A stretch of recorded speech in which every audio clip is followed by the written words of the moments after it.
Why your autistic child wakes up at 2 a.m. and what it really means.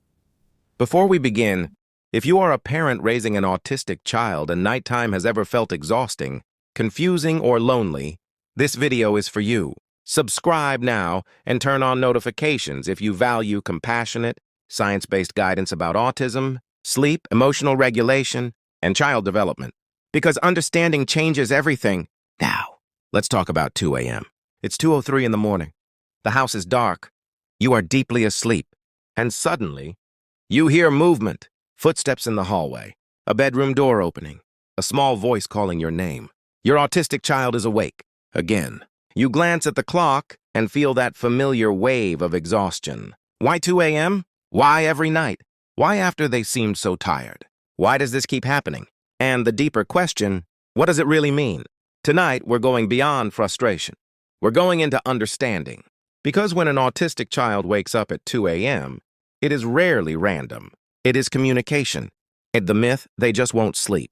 Many people assume that nighttime waking is behavioral, that the child refuses sleep, that they are used to attention, that they just don't want to stay in bed. But sleep is not controlled by willpower. It is controlled by biology. When a child wakes at 2 a.m. consistently, something is happening inside the nervous system. Sleep occurs in cycles. Each cycle lasts approximately 90 minutes and moves through stages. Light sleep, deep sleep, REM sleep. Around the 2 to 3 hour mark after falling asleep, the brain transitions between cycles. This is a natural point of partial arousal. Most people roll over and fall back asleep without noticing. But some autistic children fully awaken. And when they awaken, their nervous system does not easily return to rest. The autistic nervous system at night. The autistic brain processes sensory and emotional input differently. Even during sleep, the nervous system may remain more reactive. Several biological factors may contribute to 2 a.m. waking. Delayed melatonin release, reduced melatonin production, heightened cortisol levels, sensory sensitivity, anxiety patterns, gastrointestinal discomfort, difficulty transitioning between sleep cycles. When the brain reaches that natural transition point at 2 a.m., it may shift too far toward alertness instead of returning smoothly to sleep. For some children, the room may suddenly feel too quiet, or a small sound becomes amplified, or a subtle body sensation becomes distressing. What would barely register for another child may feel intense. This is not attention-seeking. It is regulation difficulty. Anxiety in the dark. Nighttime removes distractions. No toys, no movement, no conversation. No structured tasks. The mind becomes louder. For autistic children who experience heightened anxiety, nighttime can amplify internal thoughts. Some may not even be able to explain what feels uncomfortable. They just know something feels not safe. The dark changes visual perception. Shadows shift. Silence expands. For a sensitive nervous system, this can trigger hypervigilance. And hypervigilance prevents sleep. At the role of cortisol. Cortisol is a hormone that regulates alertness. It typically drops at night and rises toward morning. But in some autistic individuals, cortisol patterns may be irregular. If cortisol spikes during the night, the brain shifts into alert mode. The child may sit up suddenly, feel wide awake, start talking, seek comfort, appear energized. Parents often say, it's like a switch flipped. That switch is often biological. Sensory sensitivities at 2 a.m. Imagine lying in complete silence.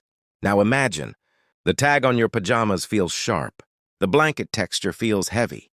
The temperature changes slightly. A distant car passes outside. The refrigerator hum becomes noticeable. For a sensory-sensitive child, nighttime can magnify physical sensations. What felt tolerable at bedtime may feel overwhelming during a lighter sleep stage. This leads to full awakening. Blood sugar and the body. Sometimes the cause is physiological. If dinner was light, if growth spurts are occurring, if metabolism is high, blood sugar levels may dip during the night. A drop can trigger wakefulness. Some children wake hungry but cannot articulate it. Others wake restless. Observing patterns helps. What it feels like for parent circadian rhythm differences. Inside the brain is a structure called the suprachiasmatic nucleus. It acts like the body's master clock. In many autistic individuals, this clock can be slightly misaligned. Imagine living permanently in mild jet lag. Your child might fall asleep late, wake in the middle of the night, wake extremely early, appear fully alert at odd hours. And here's the key. They are not choosing this. Their nervous system is doing what it has been wired to do, sensory processing at night. Nighttime removes visual input. But for many autistic children, sensory input doesn't disappear. Instead, it becomes louder. At 2 a.m., your child might notice the hum of the refrigerator, the ticking clock, fabric texture, a tiny light under the door, internal body sensations. When the world quiets down, their sensory system may become hyper-aware. What feels silent to you may feel overwhelming to them. Anxiety after midnight. Many autistic children experience higher baseline anxiety. During the day, distractions exist. At night, there are no distractions. Darkness can increase. Intrusive thoughts, body tension, restlessness, fear responses. Some children cannot explain this feeling. They just know, I can't relax, and their body stays alert. Cortisol spikes. Cortisol is the alert hormone. Ideally, cortisol drops at night, but in some autistic children, cortisol regulation may be irregular. This can lead to sudden waking, hyper-alertness, difficulty returning to sleep. So at 2 a.m., their body might physiologically believe it is morning, even if they went to bed successfully. Sleep cycles and autism. Sleep has stages. Light sleep, deep sleep, REM sleep. Transitions between these stages are delicate. Autistic children may have more fragmented sleep architecture. They wake more easily between cycles. So instead of drifting into the next cycle, they fully awaken. What happens the next day? And then comes morning. And you see irritability, meltdowns, reduced frustration tolerance, lower cognitive flexibility, more sensory sensitivity. Sleep deprivation amplifies everything. The brain struggles to regulate, and parents feel trapped in a cycle. Poor sleep, hard day, stress, harder sleep. What you can do. Now let's move from understanding to action, because there are things you can do, not magical fixes, but supportive adjustments. Strengthen the evening routine. Consistency is neurological safety. Same time, same sequence. Bath, pajamas, calm activity, lights dim, bed. Repetition builds predictability. Predictability reduces anxiety. Lower light exposure. Blue light suppresses melatonin. Reduce screens at least 1 to 2 hours before bed. Dim household lights. Use warm lighting. The brain reads light as information. Sensory support. Ask, what does my child's body need to feel safe? Maybe. Weighted blanket. Compression sheet. White noise. Complete darkness. A very small nightlight. Observe patterns. Adjust gently. Avoid big reactions at 2 a.m. This is hard, but if you respond with high emotion, the brain associates waking with stimulation. Keep interaction minimal. Low voice. Low light.